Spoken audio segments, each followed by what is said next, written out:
What's going on, guys? Nathan 400EX back. It's been a while. We're back with another walk around of another wheeler that I got. Had this for, I don't know, a couple months now. 2003 Honda Recon 250. Thing's friggin' mint. I got rid of the 300 and ended up getting a friggin' Suzuki.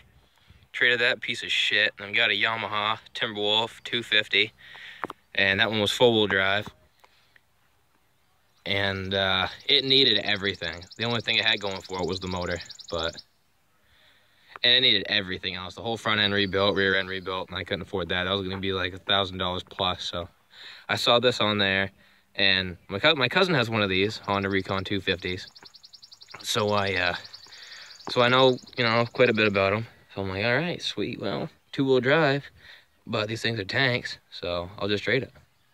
Plus, I've always been a Honda guy anyway, so.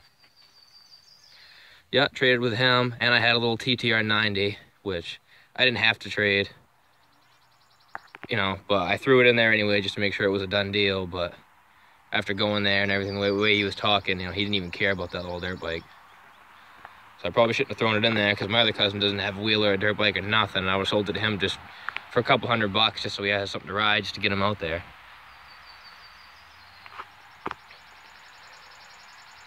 But yeah, 2003 Honda Recon 250. And we'll do a cold start. And as you can see, it's wet. I just got done washing it. Ground's still a little wet.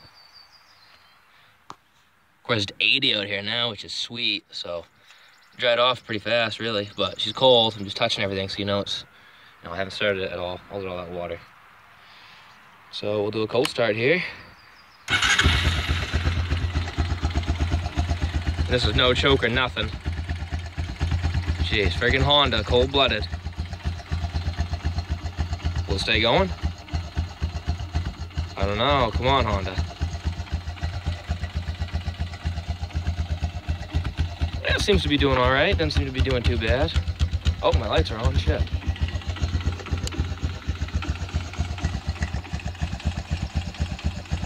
We'll see if she'll take the gas. Just a little bit, because she's still cold, so I don't want to.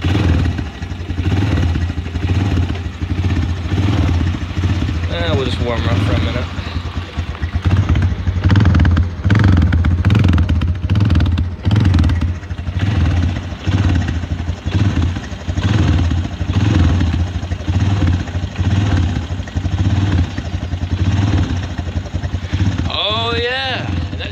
Popped into my head, actually. This whole motor is brand new.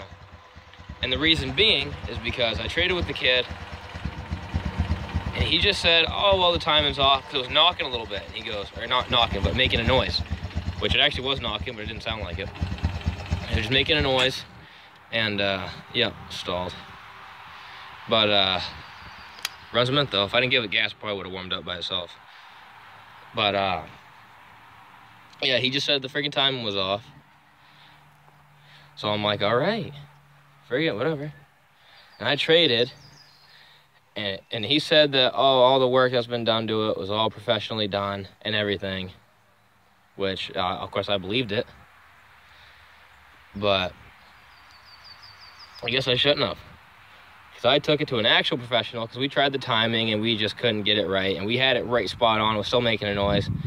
So we were hoping that maybe we just couldn't get the timing right, and have a professional do it, and he could get it. So we took it over to an actual professional, the actual ATV shop, and this guy doesn't really charge that much either. He only charged for everything he did, $556, I think. But no, he went in there, and the whole top end was already brand new. But, the friggin' professional that he had work on it. I mean, I don't even know if he put the top end on right anyway, but since the guy that I took it to, he took it off, so I know that he put it back together all right.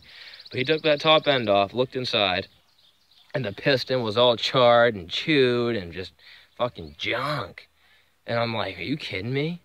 What kind of professional would just beat on it like that? Like, you don't have a fucking clutch puller or something? You're just gonna fucking beat the piston like that? Come on. And I'm guessing the professional was probably just his buddy. Because his buddy was there, and it's probably what it was, or who he had work on it. So what did he do? He did the piston, rings, top end's already brand new. So the whole motor's brand new except the very bottom end. And the whole rear end is brand new. And you could tell because the kid had like, it was a week before I got it. He had the professional, again, same guy. He had him redo the whole rear end. Or I don't know if it was just if it was the shafts or if it was just the outside casing. I'm thinking it's just the casing. Because when I got it, it didn't have a scratch on it. It was shiny as hell. I mean, it was brand new. So, I mean, as long as the shafts are still the same and he only took off the pumpkin and then put the new pumpkin on, he couldn't have messed anything up really too bad, you know. He just unbolted it and bolted a new one back on. So yeah, $556 later, brand new machine, pretty much all the way around it, and the bearings are new. I mean, the only thing that it does need is it needs a rear brake cable, but the pedal is tight as hell. Well, not tight, it's not like too tight, but works good. You gotta push down a little bit, but it stops right there. And then the front brakes work, but they need to be bled because they're a little spongy. And they work good if you're going slow and then you tap the front brakes, they work good. But if you're flying, you squeeze them. I mean, it might need front brake pads too, but I mean, they definitely need to be bled as well. So I'm probably just gonna do both. Get new brake pads for the front and bleed them, and then have the rear brake cable brought in. So, but yeah, doing all these trades later, and after all this, got a freaking Honda Recon 250, mint, brand new, all the way around it. Pretty much, just about motor, rear end. I mean, that's all the important stuff, besides like plastic and racks. And front tires are original, and the rear tires are ITP mud lights. And I like these friggin' tires, but with the riding that I do, I mean, they wear down a lot.